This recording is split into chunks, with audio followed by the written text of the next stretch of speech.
Bienvenidos. El cuarto tema es la elaboración del sílabo por competencias.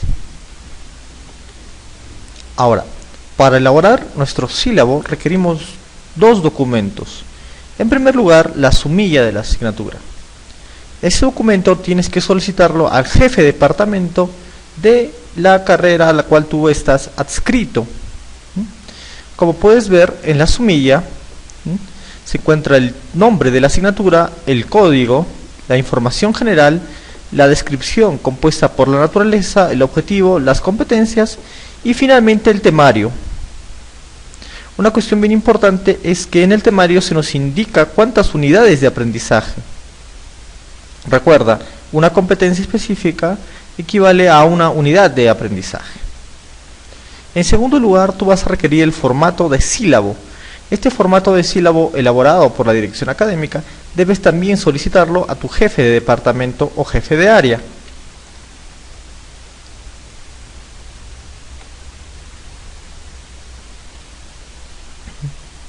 Listo. Ahora, la primera parte de nuestro sílabo, ¿sí? La primera parte consigna los datos generales, la asignatura.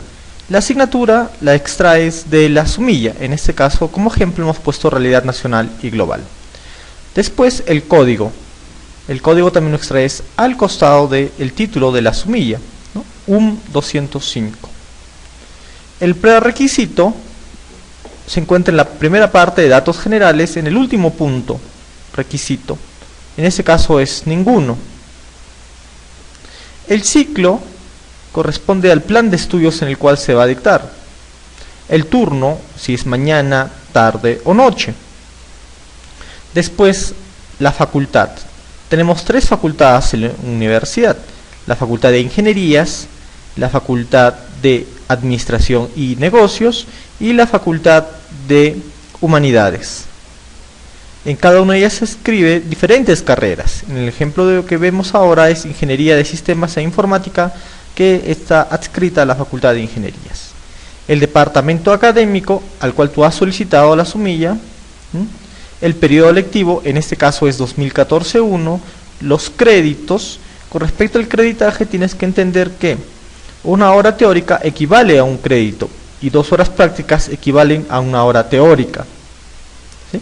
Por eso tú puedes observar aquí en el ejemplo que tienes 2 teóricas que equivalen a 2 créditos y 2 horas prácticas que equivalen a un crédito, en total 3 créditos, pero lo que hacen finalmente 4 horas. El nombre del profesor, por favor coloca el grado o título al cual tú haces referencia, ¿sí? Tus nombres y apellidos completos. Y esto es la primera parte, datos generales. Segundo punto de nuestro sílabo. El segundo punto de nuestro sílabo es la sumilla.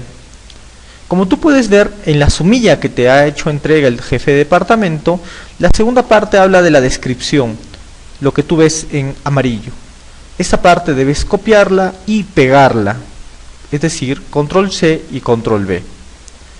La segunda parte de la sumilla de nuestro sílabo es el contenido. Ese contenido tú lo vas a encontrar, ¿sí?, en la parte tercera denominada temario de la sumilla que te hizo entrega el jefe de departamento. ¿Sí? En este caso dice, los temas centrales se organizan en 6 unidades de aprendizaje. Como tú puedes ver, tienes 1, 2, 3, 4, 5 y 6 unidades. Lo que debes hacer es control C y control V.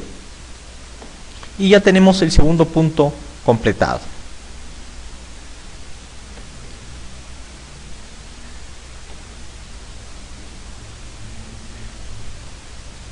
Tercera parte de nuestro sílabo, las competencias. En la sumilla que te hizo entrega el jefe de departamento, en la descripción se consigna la competencia general y las competencias específicas. Lo que tú debes hacer es copiar esa competencia o competencias y colocarlas en el orden adecuado. Competencia general, competencias específicas. Ahora, recuerda, cada competencia específica equivale a una unidad de aprendizaje. Cualquier modificación con respecto a los contenidos es decir, al temario y o a las competencias, debe ser coordinado primero con el jefe de departamento. En caso contrario, seguir las indicaciones que la sumilla propuesta nos están brindando. Y así terminamos la tercera parte de las competencias.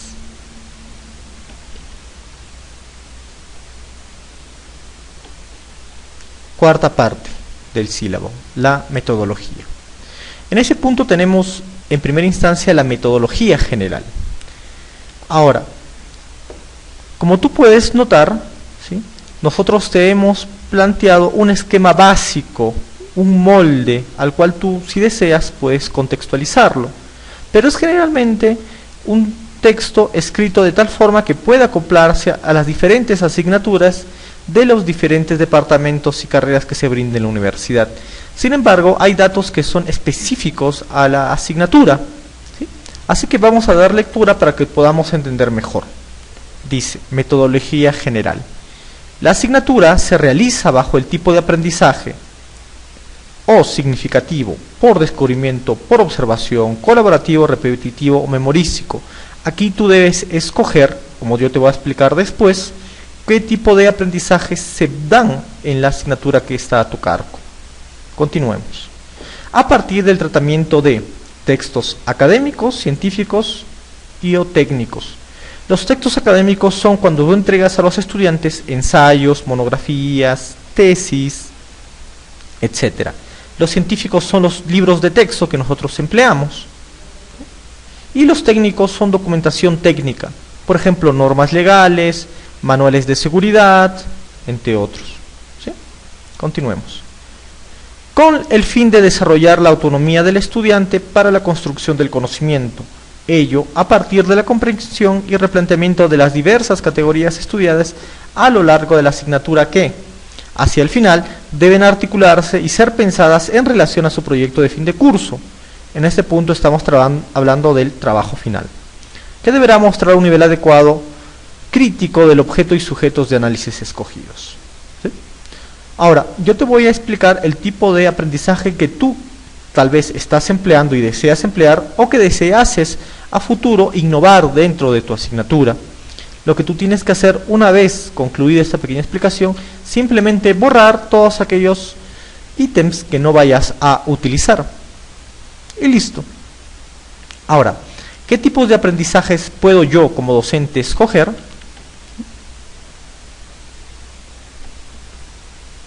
Empecemos.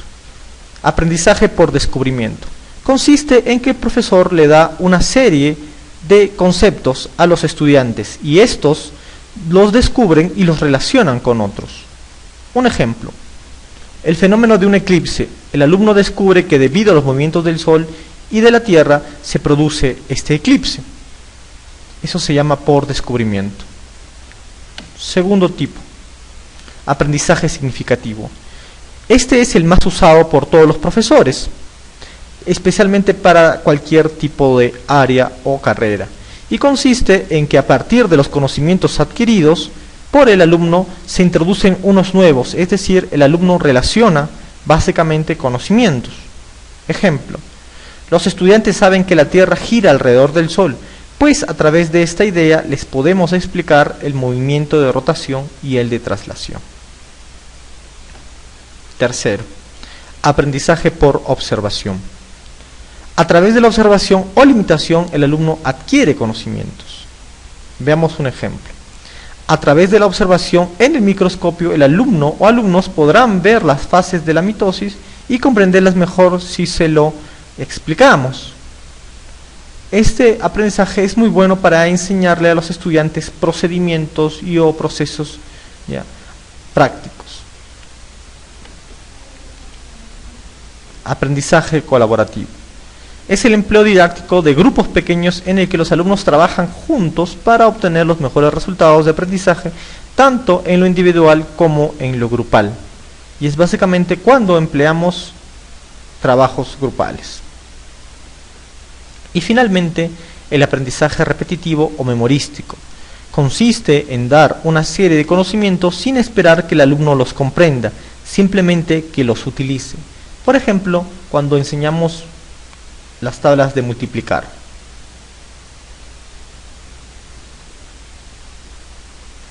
Ahora, una vez explorado esos 5 tipos de aprendizaje, tú debes escoger los que tú vas a emplear para el semestre 2014-1 en la asignatura que está a tu cargo.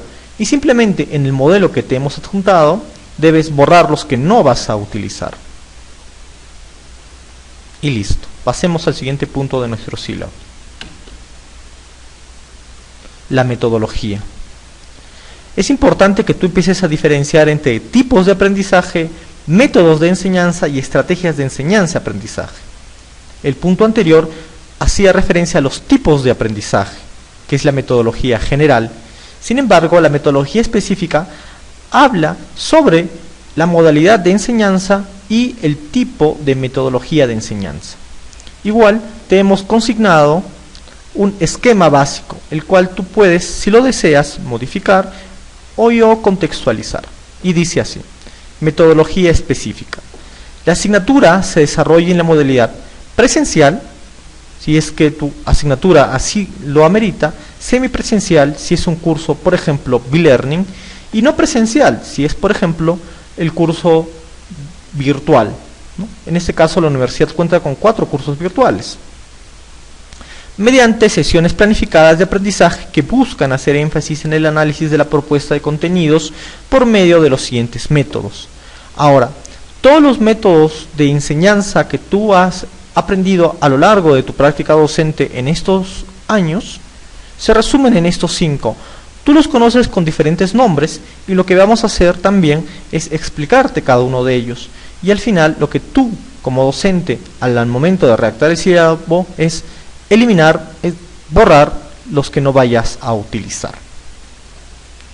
Así, los tipos de métodos de enseñanza que debes emplear o puedes emplear son: el primero, explicativo ilustrativo. Tú lo conoces también como método expositivo.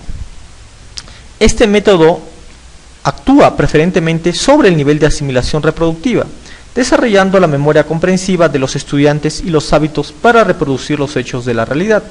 La esencia de este método radica en que el profesor ofrece soluciones a los problemas y hace demostraciones con la ayuda de distintos recursos de enseñanza. Los estudiantes asimilan y reproducen el contenido. Externamente, este método se expresa de variadas formas: descripción, narración, lectura de textos, explicación basada en láminas, explicación mediante presentaciones en PowerPoint, etc. Como su nombre lo indica, el profesor realiza explicaciones con el apoyo de algún recurso. Los estudiantes mantienen más bien una actitud de recepción activa. Segundo método, reproductivo. Este método posibilita el desarrollo de habilidades, de tal manera que provee a los estudiantes de un modelo, una secuencia de acciones o un algoritmo para resolver una situación con distintas condiciones. La secuencia de acciones o algoritmo es el resultado de la repetición, que es inherente a este método de enseñanza y que estará en concordancia con las habilidades que se desee formar y con las características de los estudiantes.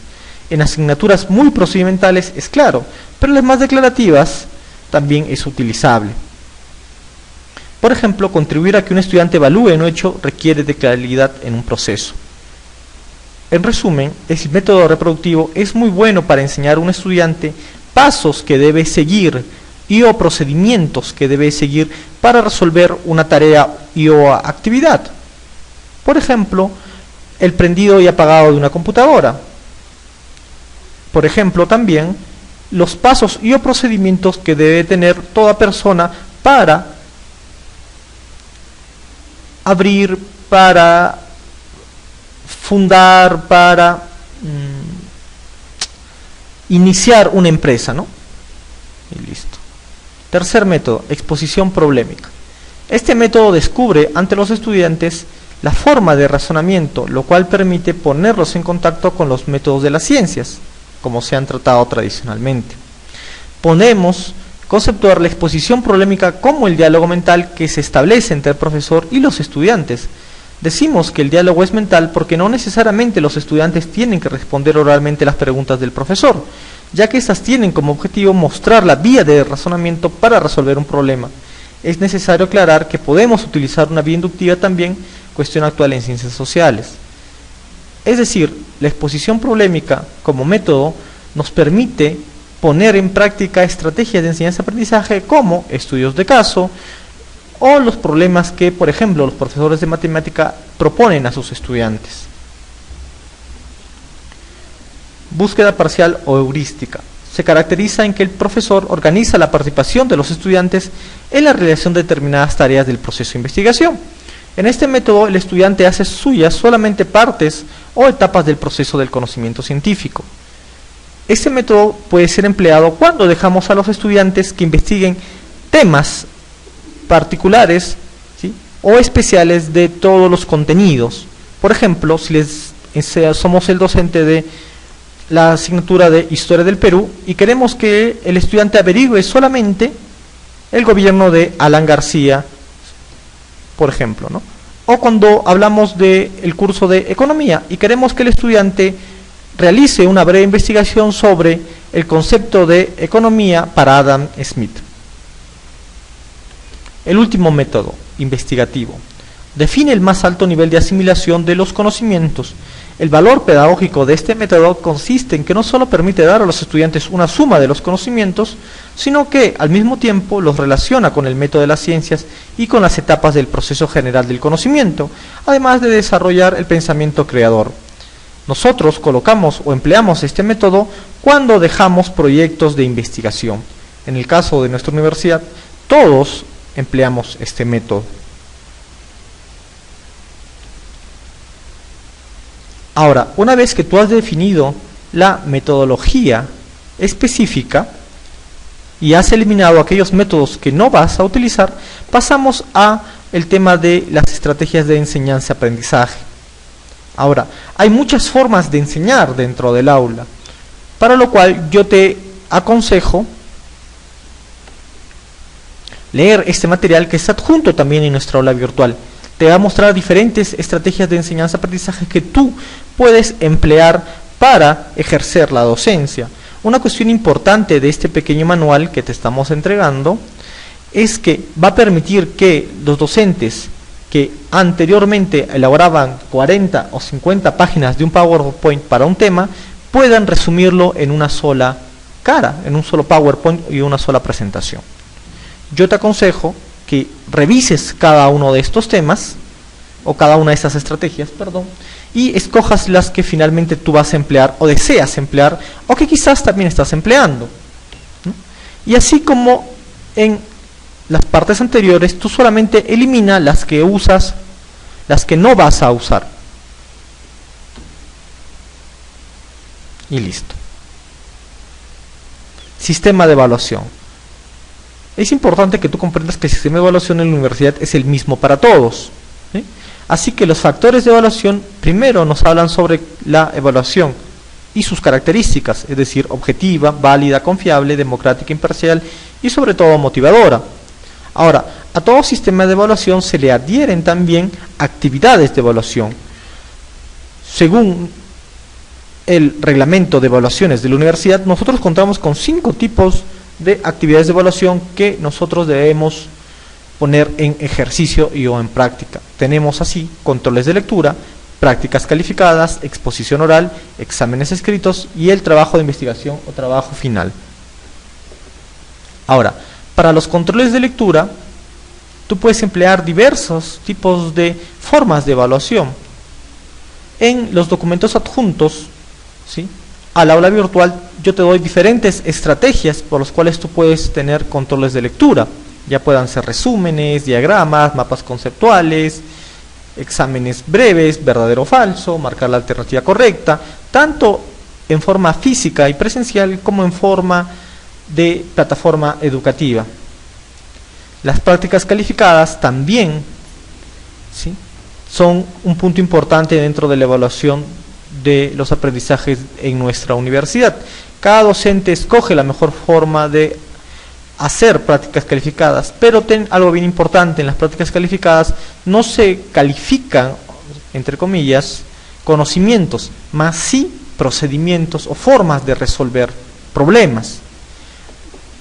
Tercer punto, la exposición oral. La exposición oral es quizás el mayor reto que nosotros afrontamos como docentes, porque abarcan, tal vez, si tenemos una gran cantidad de estudiantes, mucho tiempo.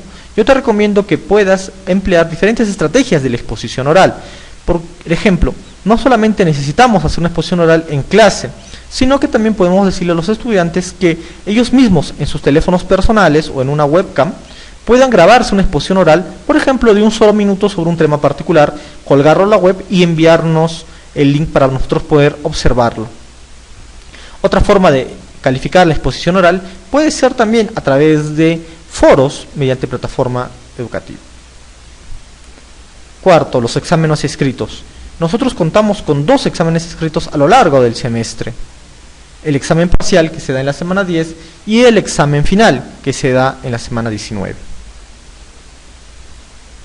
Y finalmente el trabajo de investigación, que es el trabajo que realizamos todos los docentes a cargo de nuestras asignaturas y en el cual el estudiante desarrolla un tema en particular y lo va mostrando poco a poco sus avances a lo largo del semestre. La semana de exposición del trabajo final es la semana 18.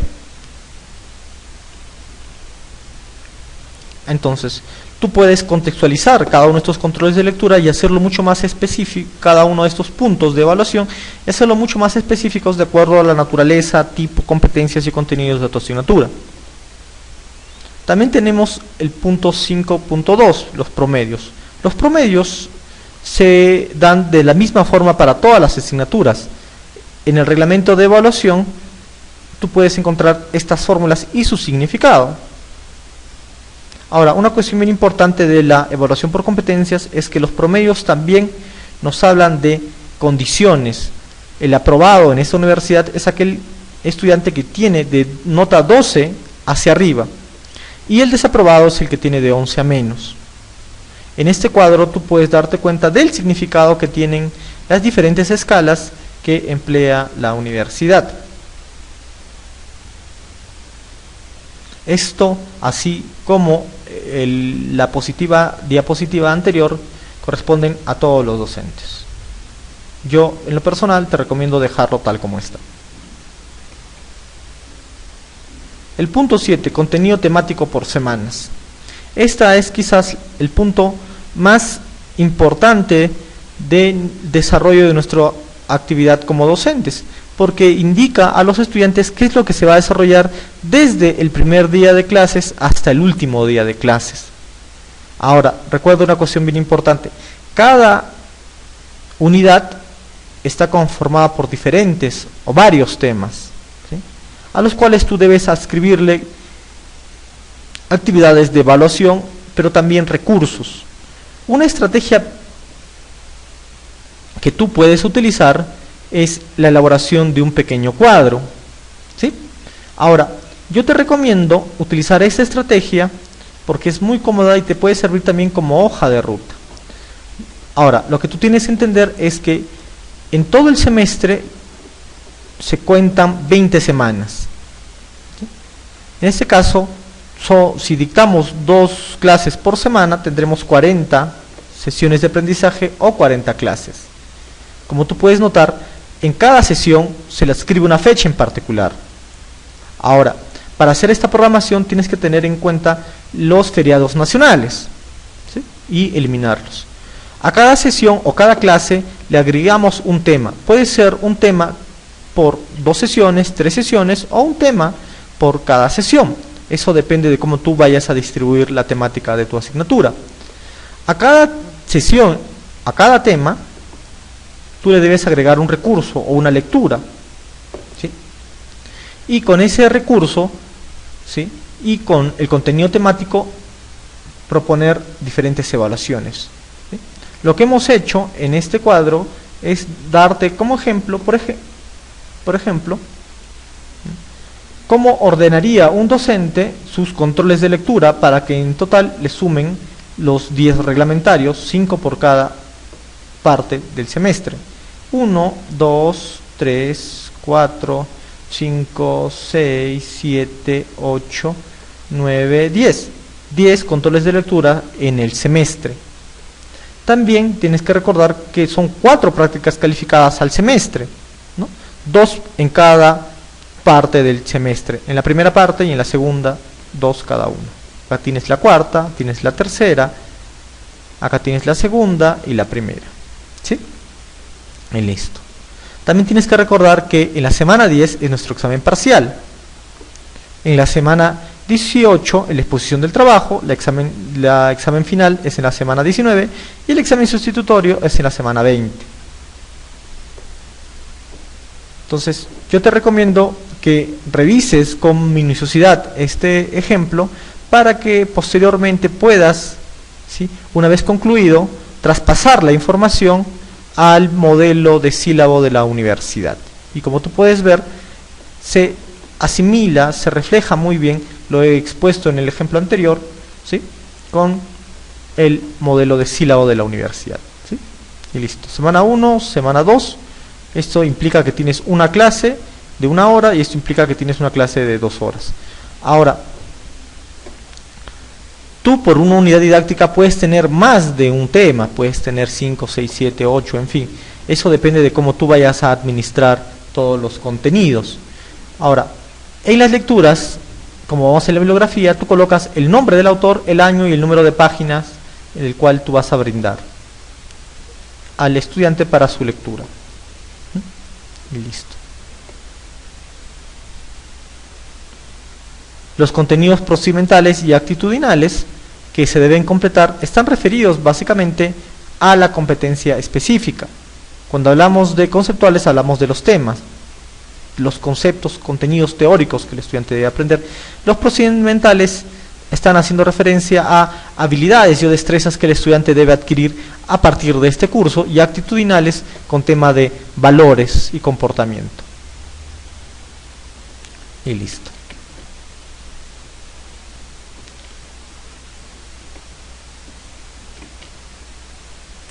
El punto número 7 es referencias bibliográficas. Ahora, en referencias bibliográficas incluye tanto la bibliografía general como la bibliografía específica, o inclusive a veces trabajamos con bibliografía, ¿no? La universidad se rige bajo el manual de estilo APA. En los documentos adjuntos yo ya te he hecho entrega en forma virtual de este manual. Revísalo y en base a las lecturas que tú vayas a proponer, elaboras las referencias bibliográficas. Y listo. Finalmente, la fecha, firma y sello. Colocamos la ciudad, que es Arequipa, la fecha en la cual estamos haciendo entrega del sílabo. No se coloca la fecha en que inicia el semestre, sino la fecha en que estamos haciendo entrega del sílabo a nuestro jefe de departamento o jefe de área, el mes y el año. Como tú puedes ver, tienes que conocer los datos completos de tu jefe de departamento, al cual debes solicitárselos, y también colocar tus datos completos y docente. Firmar, tú haces entrega a tu jefe de departamento, él te lo firma, te lo sella, y una copia queda para ti y una copia queda para la universidad.